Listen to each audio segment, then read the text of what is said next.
ஒரு குண்டு வீச்சு, ஒரு மிசைல் லான்ச், ஒரு ட்ரோன் அட்டாக். இந்த வார்த்தையெல்லாம் இப்ப நமக்கு ரொம்ப சாதாரணமா தோணுதுல்ல.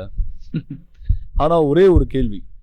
2026ல இது ஒரே ஒரு பகுதியில மட்டும் நடக்கிற போர் கிடையாது. பல நாடுகளின் கோபம், பல வருடங்களா இருந்த பதற்றம், ஒரே நேரத்துல வெடிக்க ஆரம்பிச்சிருக்கு. இது உலக போரா மாறுமா?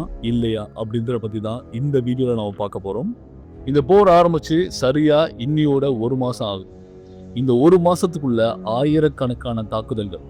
வானம் ஃபுல்லா ஃபயர் ட்ரெயிலா இருக்கு. நிலத்துல ஃபுல்லா எக்ஸ்ப்ளோஷன்ஸ். அதனால நிறைய இடிபாடுகள்ல சிக்கின மனிதர்கள் உயிர் போயிருக்கு. கடல்ல ஃபுல்லா டென்ஷன். அதாவது 3 வழியாவும் நமக்கு பிரச்சனை தான். அப்போ கடல் வழியா டென்ஷன் எதனாலன்னா, ஸ்ட்ரெய்ட் ஆஃப் ஹார்மஸை ஈரான் க்ளோஸ் பண்ணிட்டாங்க. க்ளோஸ் பண்ணிட்டாங்கன்னா லிட்டரலா க்ளோஸ் பண்ணல.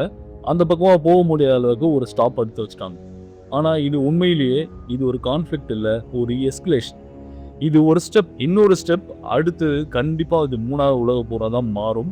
அதுக்கான வாய்ப்புகள் நிறைய இருக்கு. உங்களுக்கெல்லாம் தோணலாம், இவன் ரொம்ப எக்ஸாஜரேட் பண்றானோ அப்படின்னு. ஏன் அப்படி சொல்றேன்னா, இதுக்கு முன்னாடி நடந்த வரலாறுலாம் நீங்க பார்த்தீங்கன்னா, இந்த மாதிரி ஒரு சின்ன கான்ஃப்ளிக்ட் தான் ரொம்ப பெரிய பிரச்சனையில கொண்டு போய் விட்டுருக்கு இது வரைக்கும். History repeat it self. இது மேல எனக்கு மிகப்பெரிய நம்பிக்கை இருக்கு.